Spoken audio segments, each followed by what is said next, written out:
क्रम चलता है। हम कुछ जगह उपहार देने जाते हैं, कुछ जगह हमारे पास लोग लेकर के आते हैं। लेकिन आदरणीय रक्षा मंत्री राजनाथ सिंह ने इस बार लखनऊ की दिवाली को विशेष बनाने का काम किया। हर दिवाली में, हर त्योहार में सबके मन में इच्छा होती है अपने परिवार के बीच में, अपने बच्चों के बीच में, अपने परिजनों के बीच में घर पर रहकर दीपावली का, होली का पर्व मनाए। लेकिन आदरणीय रक्षा मंत्री जी ने, हम सबके लोकप्रिय सांसद जी ने इस बार दीपावली के महापर्व को हम लोगों के बीच में मनाने का निर्णय लिया। मैं लखनऊ वासियों की तरफ से अपने लोकप्रिय सांसद का हृदय की गहराइयों से बहुत बहुत अभिनंदन करता हूँ।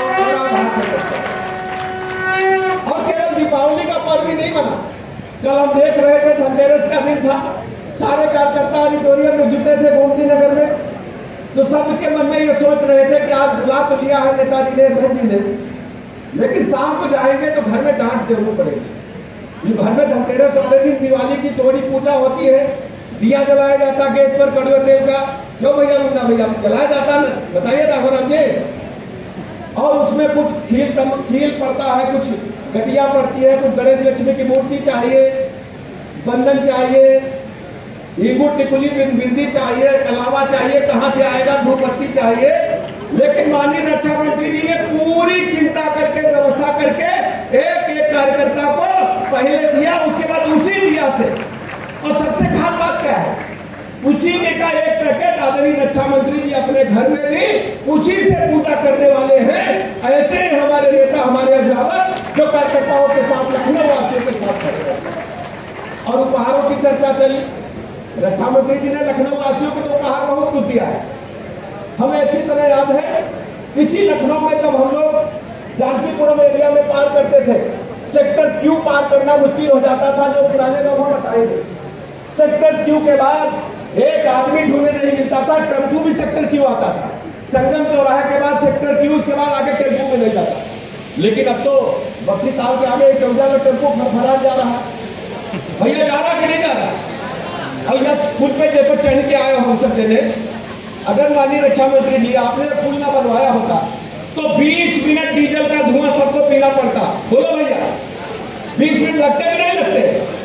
लेकिन अब तो कई लोगों को मैं देखता हूँ डबल सवारी बगैर बिरक के जा रहे हैं, जा रहे कि नहीं जा रहे, पता ही नहीं चलता। 5 मिनट में रास्ता पार हो गया। जिस रास्ते में कुपरेल पुल बनने के बाद जब हम इस फ्लाईओवर पर आते हैं, 5 मिनट में सीतापुर रोड क्रॉस करते हैं। पहले क्या होता था, खुचुर पुचुर हो कि जाई कि न जाई, निकल की निकल जाई, क्या करी, जाम होई, 25 झंझट मन में आवत रहा कि नहीं, बताओ भैया। अब क्या हाल है बताओ। ये दिवाली का तोहफा है, और इस दिवाली का तोहफा ये समुदाय के एचएल ने बनाया है। एचएल जानते कौन है? एचएल हिंदुस्तान की वो कंपनी है जो लड़ाकू जहाज भी बनाती है और लड़ाकू सामान भी बनाकर देश की सीमाओं की सुरक्षा करने के साथ साथ दुश्मन को मटियामेट करने का काम करती है। एचएल वो संस्था है, भारत माता की। और एचएल ने ऐसा काम किया। एचएल एक तरफ दुश्मन के दांत खट्टे करे, दुश्मन को नेस्तनाबूद करे, और दूसरी तरफ हमारे घर में अगर बिटिया के हाथ पीले करना हो तो जानकीपुरम के इस सामुदायिक केंद्र में आओ, बिटिया की शादी भी होगी, हमारे बच्चे का मुंडन भी होगा, और हमारे बच्चे की पसंदी भी होगी। तो हमारी चाची अम्मा ढोलक यही बजाएंगी, सोहर यही गाएंगी,